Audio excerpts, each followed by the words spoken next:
Até 12 de maio de 1888, a população negra era responsável por todo o processo de produção no Brasil. Diferentemente do que se acredita, a população negra não vivia apenas nas fazendas. Por volta de 1872, das 66 empresas que tinham no país, 33% dessas empresas eram na região sudeste, ligado à indústria têxtil, e obviamente, por razões históricas, quem tocava esses empreendimentos era a população negra e não a população branca.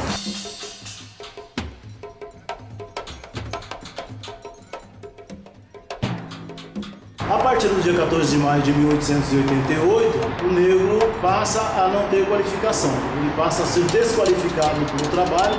Durante todo o meados do século XIX, o negro passa por um processo de descaracterização. Ele passa a ser vagabundo, preguiçoso, perigoso, que é uma ideologia que vai sendo construída como forma de justificar o processo de imigração europeia. O objetivo dessa imigração não é apenas para tirar o emprego do negro. É um projeto de Estado que tem como objetivo o embranquecimento da nação. Entre 1850 e 1890, você vai ter uma entrada de imigrantes no Brasil, cerca de 3 milhões e 200 mil europeus, quando você já tinha 3 milhões de africanos que poderiam ser absorvidos nessa mão de obra. O processo de racismo no Brasil, ele é mais resultado do século XIX, início do século XX, do que propriamente do período da escravidão. 1911, 1912, houve um Congresso Mundial das Raças, onde o Brasil mandou um representante para esse congresso, e esse estadista apresentou uma tese que ele dizia que era possível embranquecer o país em 3 gerações, no máximo em 100 anos. Ou seja, então a política de eliminação do negro no Brasil é uma política de Estado.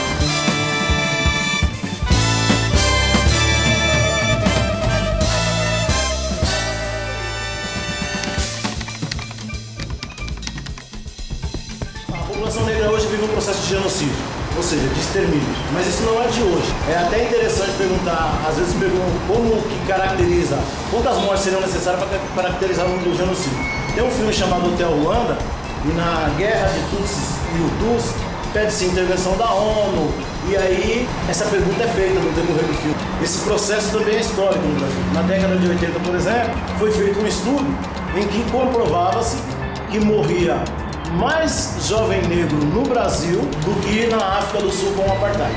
Só que, como você tem todo um mecanismo que você criminaliza uma juventude primeiro, ela é vítima da exclusão, além de você manter essa juventude fora do processo, você ainda vai encarcerar e incriminar essa população. A sociedade faz com que a vítima torne-se o agressor, ou seja, toda vez que fala aumento da violência, as favelas são responsáveis. Então, o Estado, ao não garantir acesso à população negra aos meios de consumo, meios de produção, à infraestrutura, ela está promovendo o racismo, ela está promovendo o genocídio. Quando o policial pega uma arma e atira num jovem negro, é como se toda a sociedade brasileira, como se toda a elite, a burguesia brasileira, estivesse na ponta do dedo dele, terminando um serviço que já começou desde quando ele nasceu. A resistência que a juventude ou que a população negra hoje coloca contra a sociedade racista, ela é uma resistência branca. Ela está mais para não se deixar exterminar do que propriamente avançar na conquista de direito. Por que eu digo isso? Hoje você tem grupos de combate ao racismo que no final dos anos 70, no início dos anos 80, colocam uma parte da população negra no cenário político, reivindicando espaço.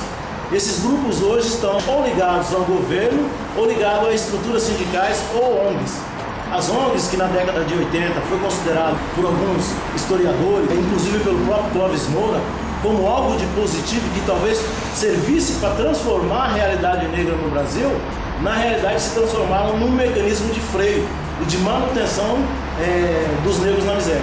Como o Brasil ele é vencedor na divulgação do processo do mito da democracia racial, ele foi muito hábil em convencer a população negra que vivemos numa democracia. Se nós vivemos numa democracia, nós, negros e brancos, somos iguais, não há necessidade de uma luta negra. Não havendo a necessidade de uma luta negra, não há necessidade de uma consciência negra.